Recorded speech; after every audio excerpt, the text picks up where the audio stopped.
नमस्कार. श्री स्वामी समर्थ. स्वामी चरित्रसार या चॅनलमध्ये आपलं स्वागत आहे.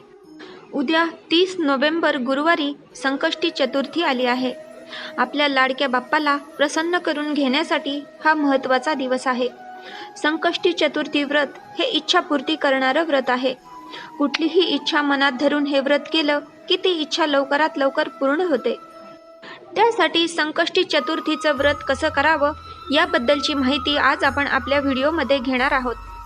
बऱ्याच जणांची इच्छा असते की हे चतुर्थी व्रत करावं, गणपती बाप्पाची पूजा करावी, जेणेकरून या व्रताचं पुण्य फळ आपल्याला मिळेल. त्यासाठी व्हिडिओ शेवटपर्यंत बघा. प्रत्येक महिन्याच्या कृष्ण चतुर्थीला संकष्टी चतुर्थी व्रत केलं जातं. हे व्रत फार प्राचीन आहे. भगवान श्रीकृष्ण हे बालवयात अतिशय खोडकर होते. त्यांनी आपला खोडकरपणा सोडून द्यावा, इतर मुलांसारखं वागावं, यासाठी यशोदा मातेनं हे व्रत केल्याचा उल्लेख आढळतो. अशा हजारो वर्षापासून हे व्रत आपल्याकडे केलं जातं. संकष्टी चतुर्थीच्या दिवशी दिवसभर उपवास करायचा असतो आणि संध्याकाळी योग्य मुहूर्तावर चंद्रदर्शन घेऊन गणपती बाप्पाची आरती केली जाते. गणरायाला मोदकांचा नैवेद्यही अर्पण केला जातो आणि मग उपवास सोडला जातो. संकष्ट चतुर्थी व्रत हे इच्छापूर्तीसाठी केलं जातं. मनोभावे हे व्रत केल्यास गणरायाची कृपादृष्टी लाभून इच्छापूर्ती होते, असा अनेक गणेश भक्तांचा अनुभव आहे. त्यासाठी सकाळी उठल्यानंतर शुशुरभूत होऊन देव्हाऱ्यासमोर बसून सुरुवातीला गणेश मूर्तीवर अभिषेक करावा. हा अभिषेक करताना गणपतीच्या 21 नावांचा उच्चार करावा. हा अभिषेक तुम्ही पाण्याने किंवा पंचामृतानेही करू शकता.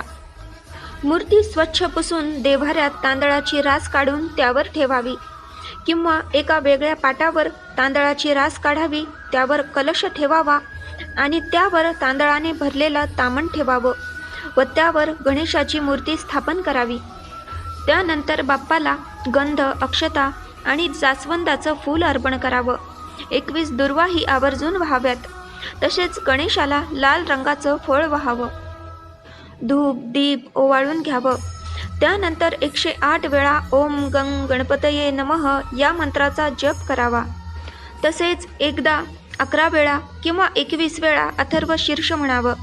यातील अथर्व शीर्षाचे 21 आवर्तने जर तुम्ही केलीत तर त्याचे तुम्हाला दिव्य अनुभव येतात. अथर्व शीर्ष म्हणता येत नसेल तर मोबाईलवर लावून श्रवण करावं, म्हणजे फक्त ऐकावं.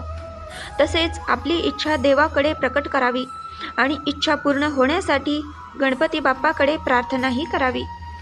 या दिवशी घरातील वातावरण हे आनंदी असावं. त्याचप्रमाणे गणेश मंत्राचा जप तुम्ही दिवसभरही करू शकता.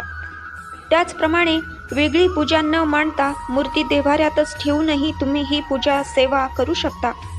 त्यानंतर संकष्टी चतुर्थीचा चंद्रोदय रात्री 8:29 असणार आहे. चंद्रोदयाला आधी चंद्राला अर्घ्य द्यावं. त्यानंतर बाप्पाची पूजा आरती करावी. कोणताही गोडाचा नैवेद्य बनवावा. हा नैवेद्य कांदा लसूण विरहित असावा. तसेच बाप्पाचा आवडता पदार्थ म्हणजे लाडू किंवा मोदक बनवावेत.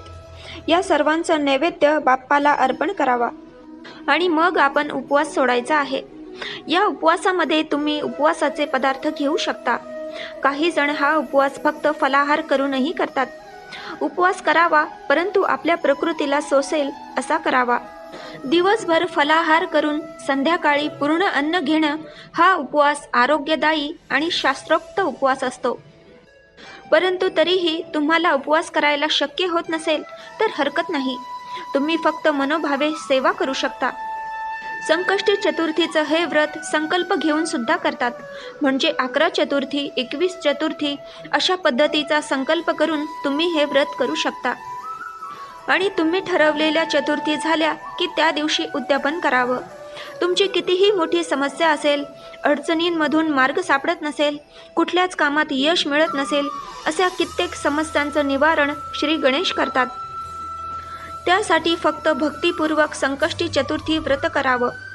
जेव्हा अंगारकी संकष्टी चतुर्थी मंगळवारची येते तेव्हापासून तुम्ही या व्रताला सुरुवात करू शकता. या व्रताला सुरुवात करताना तुमच्या जवळपास असणाऱ्या गणपतीच्या मंदिरात जाऊन गणपतीचं दर्शन घ्यावं.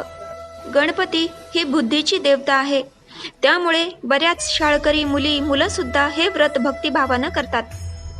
त्याचप्रमाणे वयस्कर महिला हे व्रत उपवास आत्तापर्यंत करत आल्या असतील, परंतु आता उपवास करणं शक्य होत नसेल, तर अशांनी या व्रताचं उद्यापन करावं. त्यानंतर उपवास करण्याची गरज नसते. परंतु गणपतीची पूजा आराधना तुम्ही केव्हाही करू शकता. संकष्टी चतुर्थीचं व्रत करत असताना काही गोष्टी पाळाव्यात.